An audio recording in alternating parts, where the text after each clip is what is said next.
Bonjour à tous, aujourd'hui on se retrouve pour parler de Forge Flamme, un jeu de deck building et de gestion de ressources édité par Lord Raccoon Games, à qui l'on doit également les excellents Taverne et Dragon et The Last Bottle of Rome. Ce jeu est pour 1 à 4 joueurs, il est accessible dès 10 ans et une partie dure environ 60 minutes.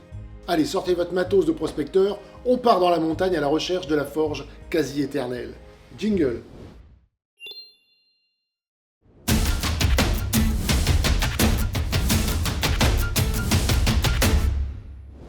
Dans Forge Flamme, vous dirigez une équipe d'aventuriers ayant pour objectif d'extraire de l'or, du sombre fer et de la draconite de la mine en vue de les transformer en artefacts légendaires. Mais attention, vous n'êtes pas seul dans cette mine, car une horde de kobolds y a élu domicile. Ces viles créatures n'hésiteront pas à vous mettre des bâtons dans les roues et à vous voler vos ressources les plus précieuses. Qu'importe, au fur et à mesure des manches, comme dans tout jeu de deck building, votre main s'améliorera, vous permettant d'acquérir ainsi des capacités spéciales de vos champions, les rendant manche après manche de plus en plus puissants. La partie s'achève dès qu'un joueur parvient à forger son 4e artefact ou si les kobolds envahissent totalement la mine. Celui qui cumulera le plus de points de victoire gagne la partie et pourra accessoirement se vanter d'avoir dompté la forge quasi éternelle. Oh non, punaise, un livreur pendant qu'on tourne. Tu sais à quoi on reconnaît un jeu de Lord Raccoon Game? Bah, ils sont super bien illustrés. Ouais, mais non, pas ça. Je sais pas, leurs règles sont ultra claires malgré tous les modes optionnels. Non plus. Là, moi, je vois pas comme ça. Allez. Leur boîte pèse 1 tonne avec tout le matériel qu'ils mettent dedans. C'est vrai que là, quand même, waouh.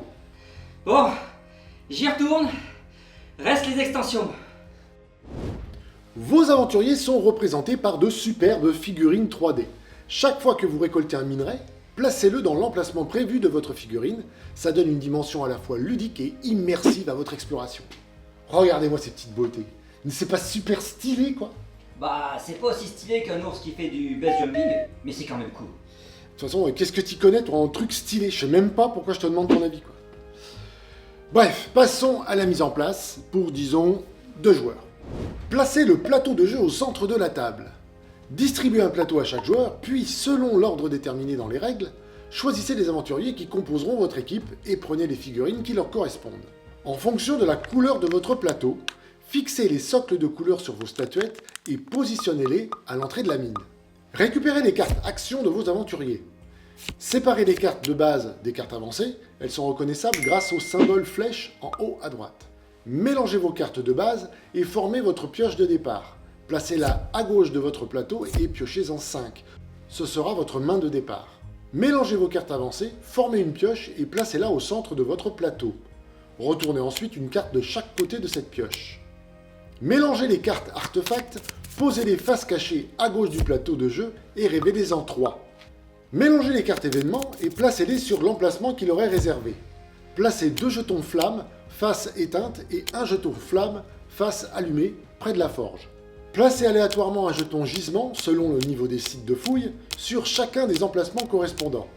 Remettez les 3 jetons restants dans leur boîte et rajoutez à chaque jeton gisement un jeton exploration face cachée. Prenez le sac Cobalt et mettez 5 jetons Cobalt, 3 minerais d'or, 1 minerai de sombre fer et 1 minerai de draconite à l'intérieur. Courage, c'est presque fini. Mélangez ensuite tous les jetons totem et empilez-les près du plateau de jeu face cachée. Placez les minerais près du plateau de jeu pour former la réserve et à côté, placez le reste des éléments. Enfin, donnez une carte aide et une carte précision des aventuriers à chaque joueur. Voilà, vous êtes prêts à jouer. Ah ouais, quand même. Je comprends pourquoi la boîte pesait si lourd, hein. Et j'ai pas encore parlé des extensions. La manche se décompose en 4 tours. Au 4e tour, elle s'achève et on résout alors les phases d'événements et d'entretien du plateau avant d'entamer une nouvelle manche de 4 tours. Ainsi de suite, jusqu'à ce qu'un joueur parvienne à forger son 4e artefact. À votre tour, jouez une carte de votre main face visible pour activer l'un de vos aventuriers en la posant devant votre plateau, dans la zone active.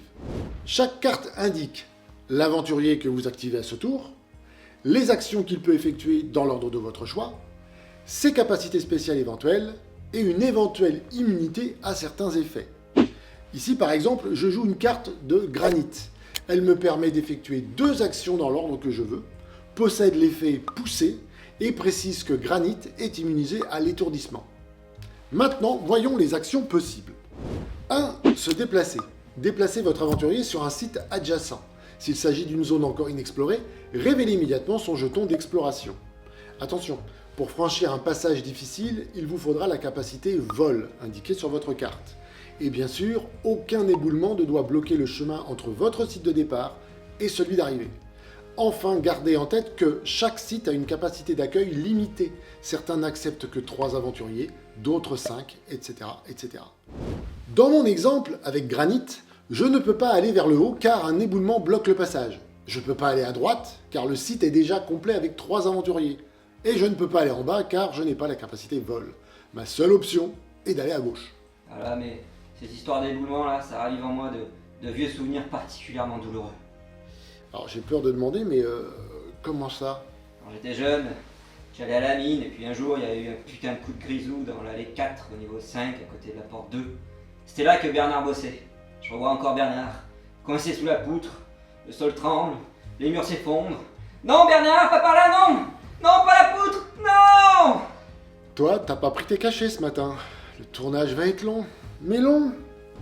2. Creuser. Retournez le jeton gisement, prenez les minerais indiqués dans la réserve et déposez-les sur le site. Attention, si le jeton possède un symbole kobold, placez une figurine kobold sur le site. Puis mettez le minerai le plus précieux du site dans le sac kobold. Fichu kobold! 3. Ramasser. Récupérez un minerai du site et placez-le dans la figurine de votre aventurier. Attention, chaque aventurier ne peut porter qu'un nombre de minerais limité. C'est indiqué sur sa carte précision. 4. Combattre. Un kobold vous gêne, il est temps de lui montrer qui est le patron. Piochez un jeton dans le sac kobold et un supplémentaire pour chaque allié présent sur le site. Révélez-les et choisissez celui dont vous souhaitez appliquer l'effet. Si le symbole est vide, rien ne se passe. S'il est bleu, victoire, vous avez triomphé du nuisible.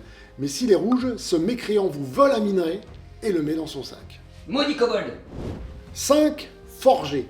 Chaque carte artefact indique les ressources nécessaires, son appartenance à une collection d'artefacts, les points de victoire qu'elle rapporte, une fois l'artefact forgé bien sûr, et certaines disposent même d'un pouvoir à utiliser une fois durant la partie. Pour forger un artefact, vous devez utiliser l'action de votre choix et être soit à l'entrée de la mine, soit au cœur du plateau sur la forge quasi éternelle.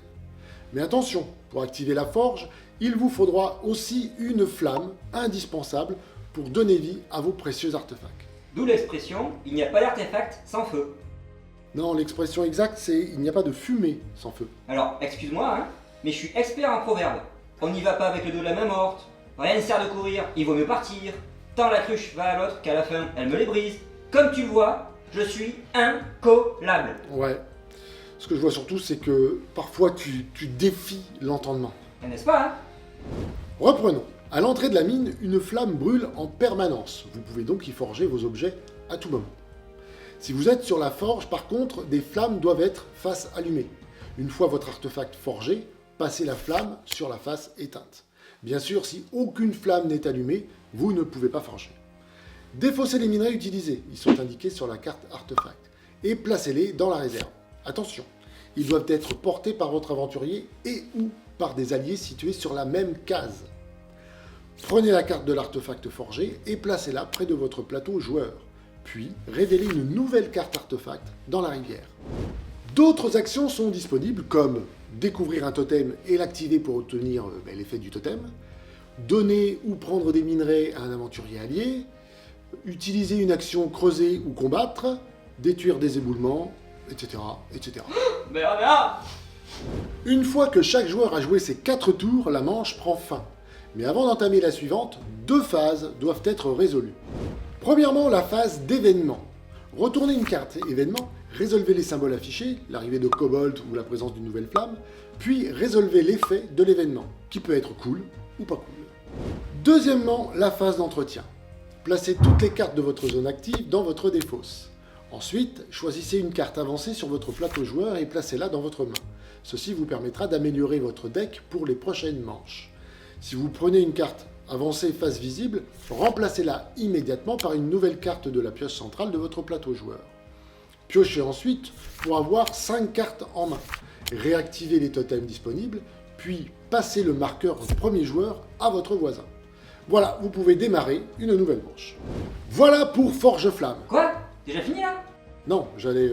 Non, parce que moi là je suis un peu déçu, hein. Oui, leur raccoon game, on est habitué à plein de modes additionnels, gna gna gna, optionnels, gna gna gna, et puis il y a plein de matériel. Alors oui, justement... Non, parce qu'en plus, avec le poids de la boîte, moi je l'ai amené là, hein. Bon, t'as fini là? Tu vas me laisser en placer une? Bon, maintenant que je peux parler... Sachez que mes explications ne concernent que le jeu de base. Évidemment qu'en plus de ça, l'éditeur vous propose plusieurs modes de jeu supplémentaires. Le mode 2 contre 2. Dans ce mode de jeu, deux groupes d'aventuriers rivaux s'aventurent dans les profondeurs de la forge quasi éternelle et la compétition s'annonce féroce.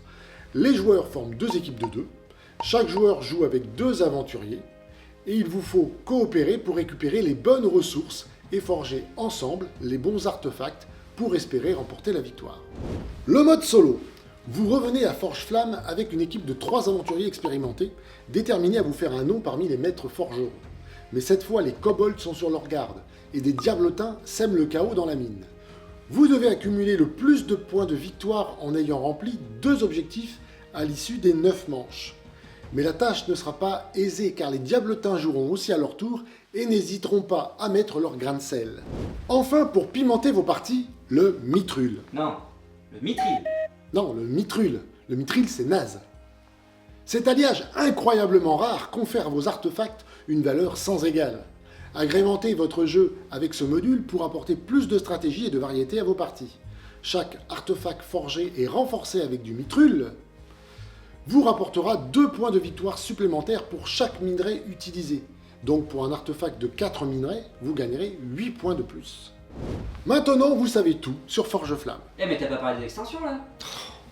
Les extensions. Il y en a 2.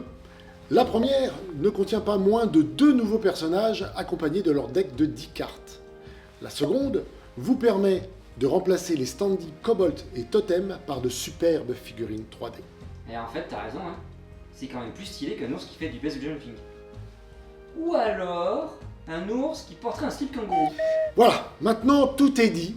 Ce jeu de deck building vous entraînera au cœur de la mine dans une expérience immersive pleine de rebondissements.